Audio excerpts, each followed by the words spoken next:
Assalamualaikum warahmatullahi wabarakatuh. Kembali bertemu di channel YouTube saya tentang pembinaan kompetensi mengajar fisika ya, mengenai keterampilan mengajar yang wajib dimiliki oleh guru. Yang pertama, keterampilan membuka dan menutup pelajaran. Jadi kalau membuka pelajaran itu baik banget harus kalian gunakan ya ketika kalian micro teaching.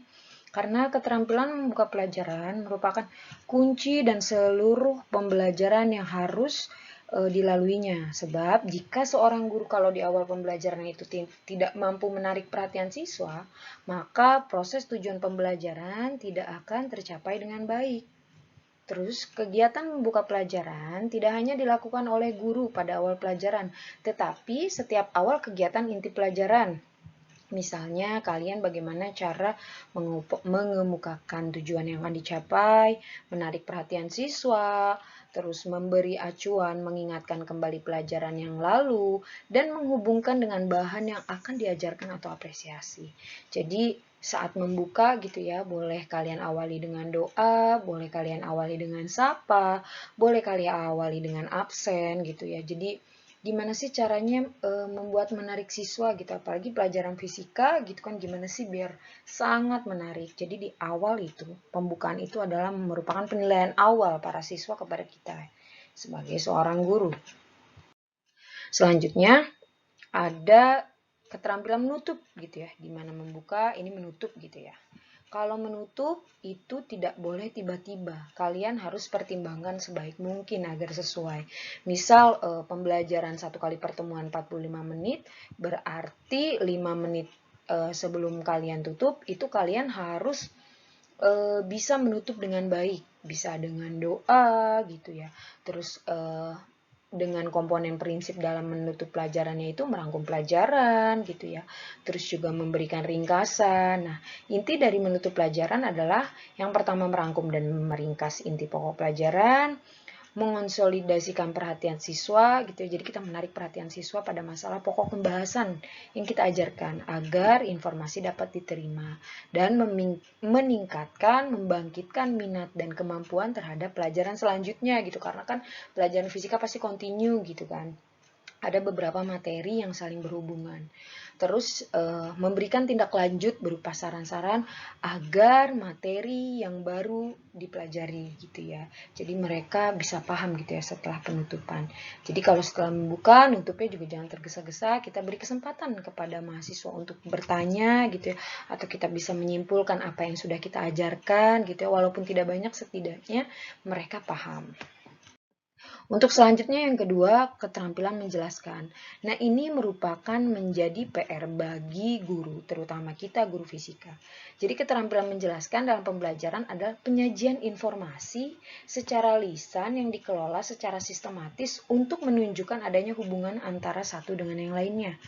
Jadi ciri utama keterampilan penjelasan yaitu penyampaian informasi yang tercerna dengan baik, disajikan dengan benar, serta urut dan cocok.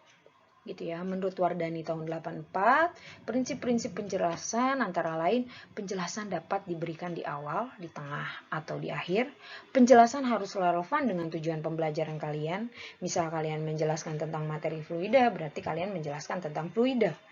Terus guru dapat memberi penjelasan bila ada pertanyaan siswa atau dirancang guru sebelumnya. Jadi kita tuh perlu belajar sebelumnya gitu ya. Karena keterampilan menjelaskan adalah kompetensi pedagogi kalian sebagai seorang guru gitu ya, apakah paham dengan materi itu atau kalian dapat menjelaskan, mentransfer ilmunya gitu ya. Jadi bukan hanya kita ngajar papan tulis atau kita ada papan tulis, jadi kita harus eye contact dengan para siswa. Jadi penjelasan materinya itu harus bermakna gitu ya, dan sesuai dengan latar belakang dan kemampuan siswa. Jadi kita tidak perlu memaksakan karena siswa yang dapat menerima. Terus yang ketiga, keterampilan bertanya. Ini penting. ada teknik dasar bertanya dilakukan dalam pembelajaran antara lain. Pertanyaan yang diajukan harus jelas dan langsung ditunjukkan kepada semua siswa atau berikan waktu secukupnya untuk berpikir menjawabnya. Jadi perlu ya kita tanya dulu gitu atau kita beri stimulasi pertanyaan. Terus mencegah jawaban yang tidak sesuai dengan pertanyaan. Jadi kita perlu tuh mencegah itu karena ada beberapa siswa yang kadang ngece gitu ya atau mereka suka nanyanya yang tidak sesuai konteks itu. Kita perlu mendisiplinkan itu. Terus mempersilahkan siswa lain gitu untuk menjawab atau ada yang bisa jawabannya atau menurut dia jawaban kita kurang, silahkan kita kembalikan lagi ke dia. Dan yang terakhir yaitu memotivasi siswa agar mendengarkan jawaban gitu ya. Karena mereka yang bertanya gitu ya harus mendengarkan jawaban dari guru gitu atau jawaban dari siswa yang bisa menjawab. Terus ada jenis-jenis pertanyaan ya menurut tujuannya. Yang pertama, pertanyaan perminatan atau compliance question, pertanyaan harapan agar siswa mematuhi perintah. Yang kedua, pernyataan retoris, jadi dia menghendaki jawaban guru gitu ya. Yang ketiga, pertanyaan mengarahkan, jadi pertanyaan yang diajukan untuk mengarahkan siswa dalam proses berpikir.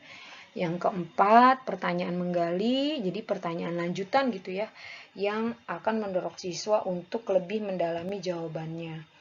Yang kelima, pertanyaan menurut takson Bloom, jadi ketiganya nih kognitif, afektif, psikomotoriknya ada. Dan pertanyaan menurut luas atau sempitnya sasaran.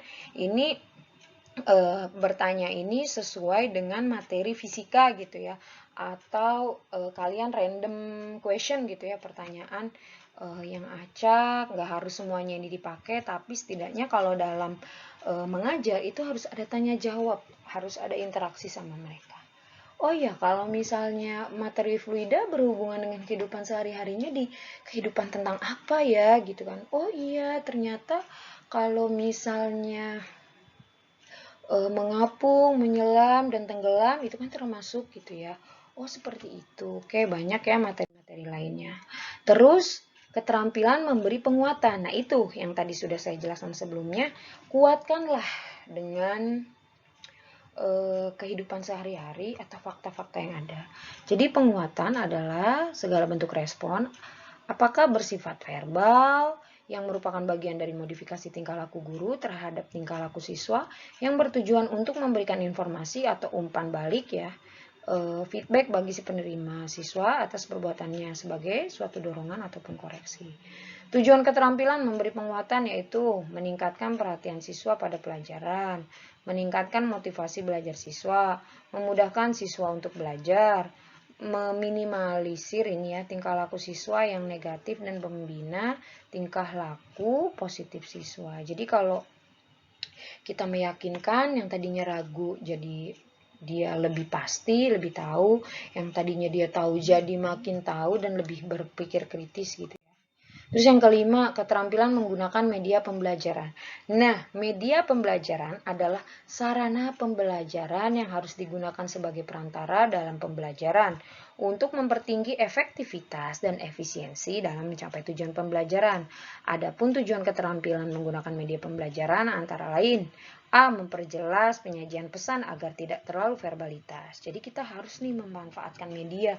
Kayak saya misalnya memanfaatkan video, memanfaatkan PowerPoint, memanfaatkan modul, memanfaatkan LKS dan banyak gitu ya media pembelajaran. Mengatasi keterbatasan ruang, waktu, dan indera gitu ya. Memperlancar jalannya pembelajaran, menimbulkan kegairahan belajar, memberikan kesempatan kepada siswa untuk berinteraksi langsung dengan lingkungan dan kenyataan, memberi kesempatan kepada siswa untuk belajar secara mandiri sesuai dengan kemampuan dan minatnya. Kayak sekarang ya udah mulai online ya kan, media pembelajaran online banyak portalnya, lab saja bisa lab virtual gitu kan. Jadi siswa mau nggak mau belajar sendiri gitu kan di rumah ya. Pada saat kemarin pandemi, kita diubah bagaimana media pembelajaran yang menarik untuk siswa gitu ya. Nah, yang keenam, keterampilan membimbing diskusi kelompok kecil. Kalau misalnya kita offline, ini sering banget nih dibuat kelompok. Ya, adapun komponen yang perlu diperhatikan dalam diskusi kelompok, yakni memutuskan perhatian siswa pada tujuan dan topik diskusinya.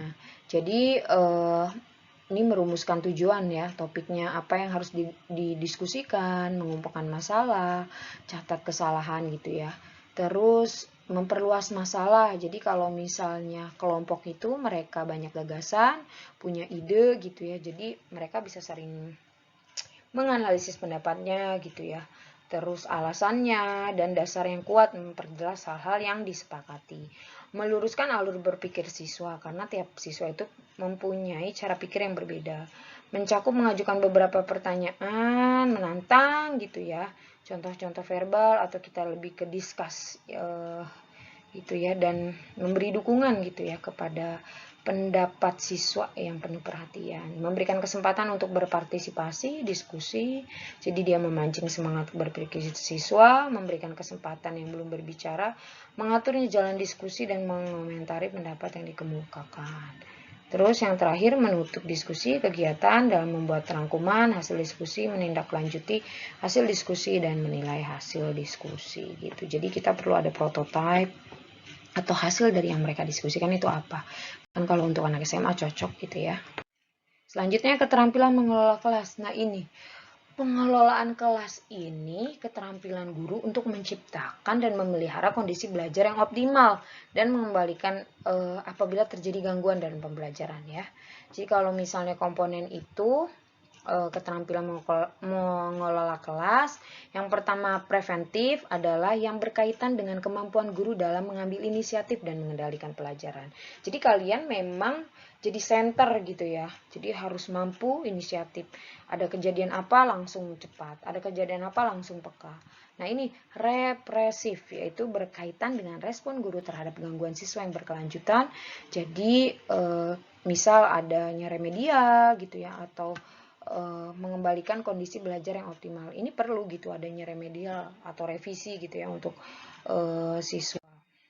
Nah, yang kedelapan, keterampilan mengadakan variasi. Kalau variasi ini bakal timbul kalau kita sering mengajar, gitu ya. Dalam kegiatan pembelajaran, variasi itu merujuk kepada tindakan dan perbuatan guru yang disengaja atau secara spontan, gitu ya, yang memacu dan mengikat perhatian siswa selama pelajaran berlangsung, gitu ya.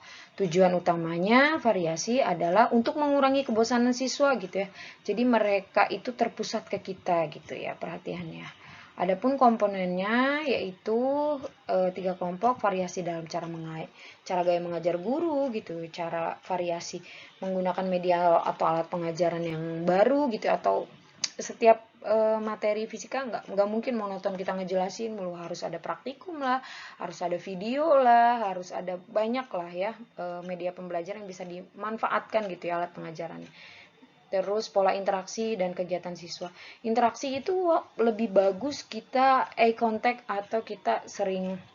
Jadi kita kalau meskipun jadi guru, jangan harus berdiri di depan aja. Kita boleh muter, boleh ke belakang, boleh ibaratnya ada geraknya gitu ya. Sebagai seorang guru nggak hanya kita duduk diam atau kita cuman di papan tulis. Nggak gitu. Harus variatif menjadi guru tuh. Terus yang ke-9, keterampilan mengajar perorangan dan kelompok kecil. Nah ini mampu menempatkan kondisi dan tuntutan belajar berupa belajar mandiri, misalnya kita harus belajar dengan tutor sejawat, simulasi sebagainya, terus juga menghayati pengalaman bekerja atau bekerja sama dengan pengarahan sendiri. Komponen-komponen keterampilan ini adalah keterampilan mengadakan pendekatan secara pribadi, keterampilan mengorganisasikan, keterampilan membimbing dan memudahkan belajar, keterampilan merencanakan dan menjelaskan kegiatan belajar mengajar, keterampilan merancang dan melaksanakan kegiatan